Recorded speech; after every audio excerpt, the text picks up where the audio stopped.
Здравствуйте, я Илья Колмановский, это проект «Параллели».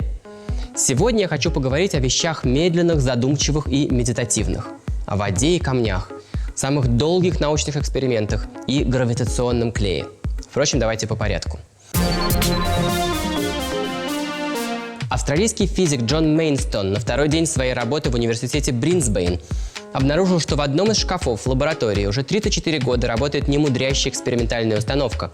Под стеклянным колпаком из стеклянной воронки в стеклянный стакан капает деготь, очень плотный вар, со скоростью примерно 1 капля в 10 лет. Мейнстон решил взять этот эксперимент под свое крыло и наблюдает за ним уже больше 50 лет. 78-летний ученый уже договорился с молодым сотрудником, что тот перехватит эстафету.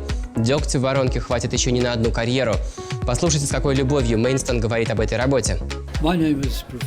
Меня зовут профессор Джон Мейнстон, и я уже очень долгое время служу хранителем самого долгосрочного лабораторного эксперимента на свете. Речь идет об эксперименте с капающим варом. Его начал в университете Квинсленда еще до меня профессор Томас Парнелл в 1927 году. С тех пор мы видим формирование примерно 1 капли в 10 лет. В течение 1 года я не могу увидеть заметную разницу, но в целом ощущаю очень медленные изменения на больших сроках.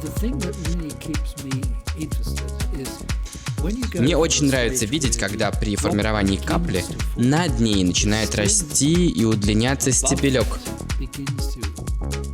Тогда образуется очень красивая геометрическая фигура. Это не просто сферическая капля.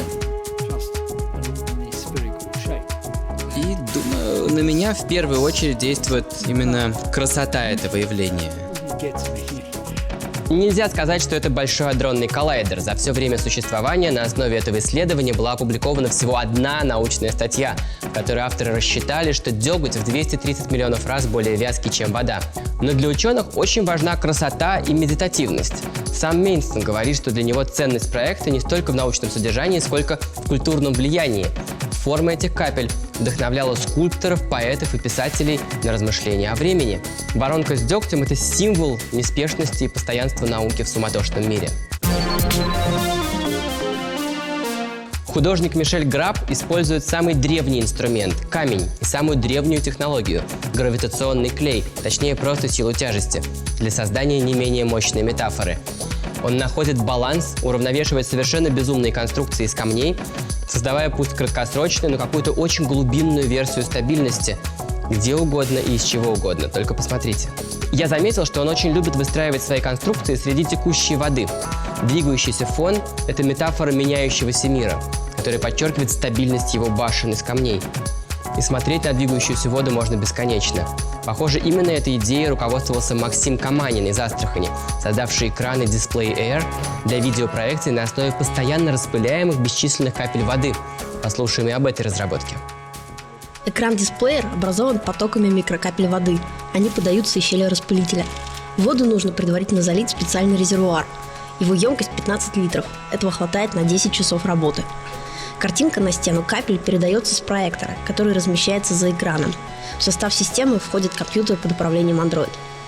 Потоки капель видны невооруженным глазом, их можно ощутить на ладони. Если проткнуть экран рукой, то рука останется сухой. Дисплеер реагирует на прикосновение и поддерживает мультитач. Пальцами можно нажимать на кнопки и вращать на экране объемные модели.